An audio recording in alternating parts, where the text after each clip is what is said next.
we really would like to claim that we're really going to get it. No, it was the first time that we were able to gather all the mayors, even the support of the governor to really come up with one bid.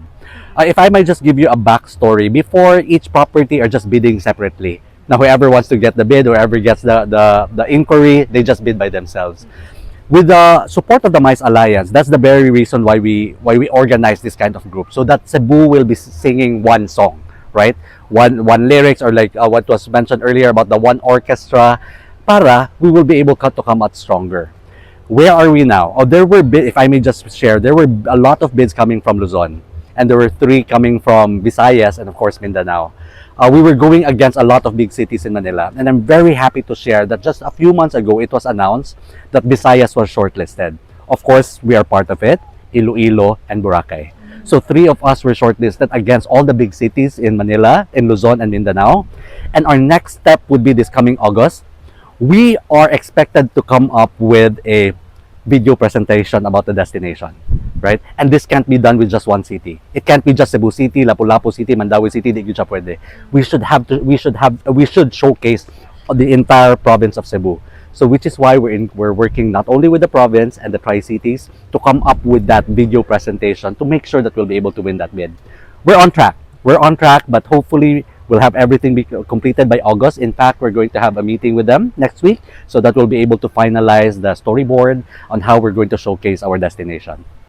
This is expected to be released by September. And the event will also be happening September of 2027. The announcement will be done September of 2026. The MICECon is happening the following year. Yeah, so basically we have a year to prepare. The infrastructure was mentioned kanina, right? And we still have time. We've actually put a study into this, how we can showcase the Tri-Cities, right? And we're just so lucky that we have really good MICE venues in the three cities.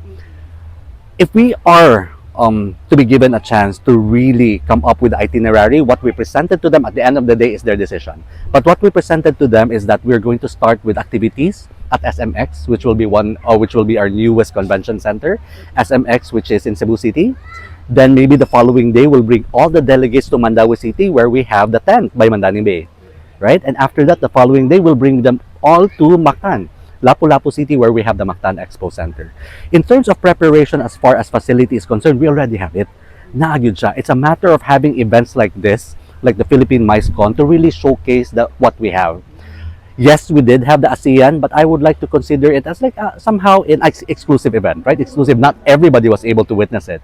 But unlike the Philippine MICE Con, it's going to be open to the public. It's an opportunity not just for our locals, but international buyers to really experience what Cebu has to offer.